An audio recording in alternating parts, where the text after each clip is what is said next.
what people do is, I'm a Democrat. Right. I go into that booth. I'll be honest. I'm a Democrat. I vote. Yeah. You vote you vote Democrat. I'm not going to give 99.9% of my Right. votes in my life. Right. But a lot of people who aren't as loyal a Democrat as I am will go in and say, all right, I don't know any of these judges.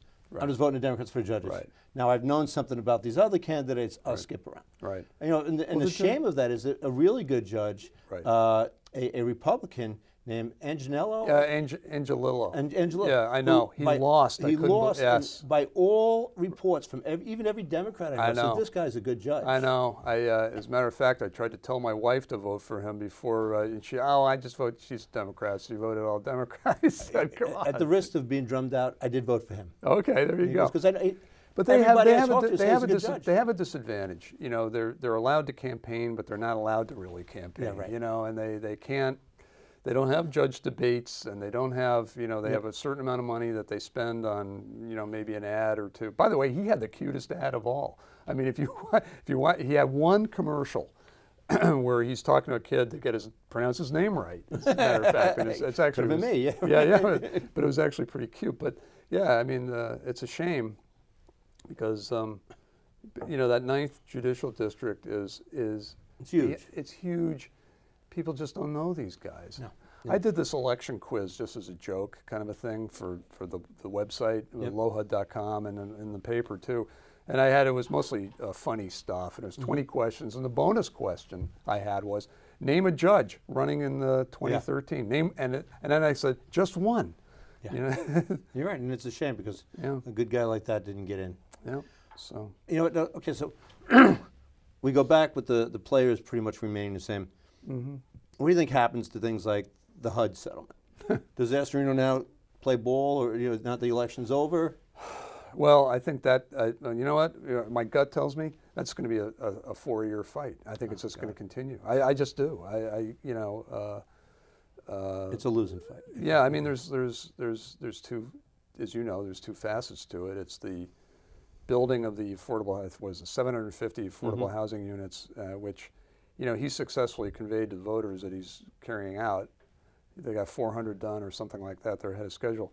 But then there's this whole legal battle of interpretation as to what the federal government really wants to do, which is, in Astorino's mind, what they really want to do is break the local zoning codes and expand, the possibilities of high density housing and things like that, and that's where all of the conflict is coming into play. And in my opinion, he's really exaggerated that, and he's exaggerated that for political purposes too, because it scares people. Yeah, I have a lot of experience with Kevin Plunkett, the deputy county executive, and there's two things you got to know about Kevin Plunkett and federal lawsuits. You can't avoid them, and you can't win them. Yeah. So I fear for the county that's going to be a large cudgel that the federal government has over us, and they're going to hit us over the head. Well, I don't think I mean, I've looked at this thing, and this issue baffles me on a lot of levels. But one thing that I do think, though, Tom, is that anybody in a large room, I would ask to raise your hand if you don't think the federal government is capable of committing overreach.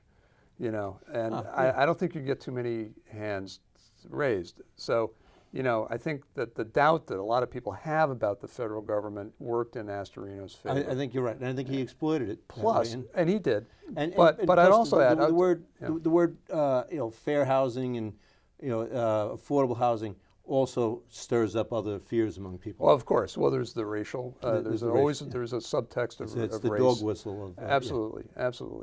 But I just think that the part of the suspicion of the federal government and its actions and what it means, and I have to say the HUD people have not been that clear. I mean, if you read the documents, you're not a lawyer, I'm not a lawyer, and it's not, the clarity is missing. The clarity of purpose is not there. It just isn't. They could do a lot to neutralize Astorino if they just said it plainly, in plain English.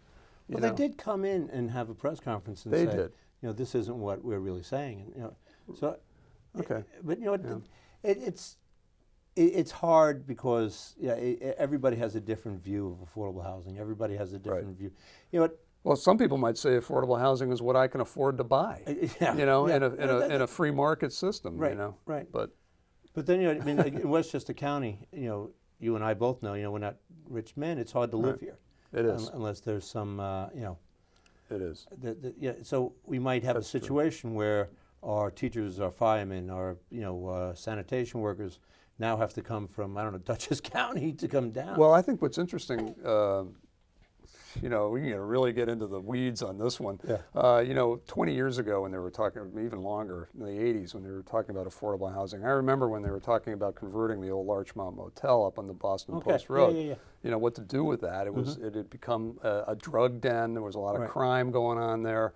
And they turned it into affordable housing with the idea. I mean, and again, we don't really know what that was or is. I mean, it depends on how you define Different it. criteria. But yeah. the idea back then was, and it kind of got around the race issue by saying, "Oh, this is for the firefighters and for the teachers and everything else." Well, I mean, in a generation, the fortunes of teachers and public employees, at least firefighters and cops, has improved. I mean, so now it's a matter of what are the local communities doing in the sense of affordable housing? Do they really need to do it for necessarily the same kinds of public employees that they did before? That's a Now, good point. Yeah. So what do we? Is this a community thing or is this a sort of a extra outside community thing? Right. Who are we helping? Well, I guess anybody that wants to come in here and get a house at at an easier price. I don't know. Well, I hope at the end that it's solved with communication, not litigation. Yeah, Because I litigation agree. is a Right. dead end street. And you're right. I mean, the last 4 years, it just seems like even this campaign had lawsuits flying around. I mean, it's amazing. It's So you can't do anything in our society anymore. no, But you bring up a good point about the federal government. You talk about I mean, all the stuff that's come out about the National Security Agency. right. Just And- vacuuming up information. Yeah, I mean, you can take either side. You could say, well, I mean, the Republicans have a certain view, like the IRS thing. We'll look at that, where they were, holding up the designation, whatever that designation, nonprofit designation Right. for Tea Party types or whatever the heck it was, or some of those PACs or whatever. And on the other hand, you've got, the Democrats could have things that they would be suspicious of too. So I don't know. Yeah, it's just the idea of just vacuuming up everybody's Yeah. gross. Yeah. It's scary, but I guess there's always a balance, right, between safety and. Yes, I agree with that. Yeah. So. It's hard to figure out what that balance is. Yeah. Yeah. No. So So. we go back to the county, and do you think that Astorino is got his eye on running for governor? Or? Well, that's a really good question. And in fact, we were kind of getting to that point earlier in our conversation where, a lot of people think, well, Noam Bramson's real ambition is to run for Congress, Right. although he's been districted out of out of Nita Lowey's district. And they've always been saying that Astorino was this up and coming Republican star that was, looking at governor. Now that's next year. Next year, yeah. So that means, okay, if he's a candidate, that means he's in office for a second term for 1 year.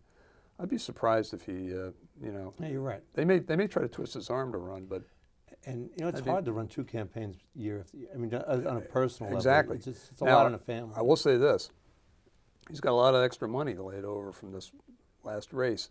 This was an incredibly well. Not only was it an expensive race. I mean, they just raised a ton of money was beyond obscene. anybody's It was belief. obscene, both sides. Yeah, both sides, but even Bramson I think raised, I don't know, I could be wrong, I'll throw it out there, I think it was like $2 million, Yeah, I and think that you're was right. not enough. It was not enough. It was not enough, which is incredible. You know what? In my brief shining moment running for county legislator, Yeah. one of the things that I brought up that I wanted to see done was to change the ethics law in county government so that you could not accept contributions from folks who had contracts, Yeah, folks, unions that had contracts. Right. So that, because part of the problem with politics today is the average person on the street doesn't trust the system No. because they see all this money. Right. And they're not stupid. People don't give that money without expecting something back. Yeah. And it's a pox on both the houses in this case. Yeah. And both sides do it. And it really, I think that's what keeps people home. Well, it does. I think Ken Jenkins has proposed something along those lines about what you just said in terms of preventing certain. Problem is, that as we know with Citizens United and everything else, that forking over money for campaigns is a form of speech, or at least it's interpreted as such. And That's so, why I wanted to put the onus on the candidate and on the Yeah. elected official. Yeah, because as it is, if you go online and you look at the campaign filings, you have to figure it out for yourself who these people are and how they may be connected What to their certain relationships issues. are. Yeah. So I think what's his name? Writes for your paper. David McKay Wilson did Dave Wilson, yeah. did a story about the Liberty Line folks, Mm-hmm. and he figured out that people connected with them or them had given $22,500 to Astorino Sure. over the course. And Oh even- yeah, and I mean going back forever, they were doing that. I'm sure they did it not with just Spano. and Yeah, not yeah. just Republicans. They did it for Andy Spano. Oh, and, Andy used to have a birthday party. yeah, that's right. I mean, it's just but it really keeps people home because you talk to people on the street and they think I don't have a say because they're listening to Well, big money anyway. I'll tell you something. This 2013 campaign was actually a lower turnout than it was in 2009. And if you look at the pattern of turnout in county executive, these are off-year elections. Yeah. Mike Kaplowitz said it best. He says it's like the turnout is lower and lower and lower, and it's to the point now where if it was a stock, he says you should have sold out 25 years ago. They had a higher turnout when there were fewer people in the county, for those races back in the McCallion days, my God. And this one is lower. This one I think is about 5,000. The number of votes cast in the county executive's race, I think, is 5,000 less than it was the last time. Wow. So And you know what? And it's not for lack of advertising. it's not for lack. Yeah, isn't that Because ironic? you couldn't turn on the TV or the radio or YouTube without Right. getting an ad. Right, and but That's my theory, is that people don't trust the process anymore, so why am I going to bother? and you've got districts where people just don't vote at all. I mean, I think I don't know. We haven't seen the district by district breakdown yet, but it looks like certain districts in Mount Vernon didn't come out. And that probably hurt Pramson, and in fact, I know it did, and possibly elsewhere too, where the vote just wasn't that high. Yeah. And And Democrats, in my view, are more guilty of this because I could see it in watching local elections over the years. They think that you just vote for president, and they just come out in the presidential election years. And you can look at it when because when that's you're the- involved in politics, you get Yeah. when did people vote? right. You look at That's it. the it's going frustrating. theory. The Democrats come out in the big years, Right. but Republicans are out there all the time. All the time, yeah. and so and that was and that certainly worked in Mastorino's case. It was a very well run campaign, by the way. Yeah, it's obviously was effective. Yeah, it was. Yeah. I just I didn't agree with it. A lot of the stuff was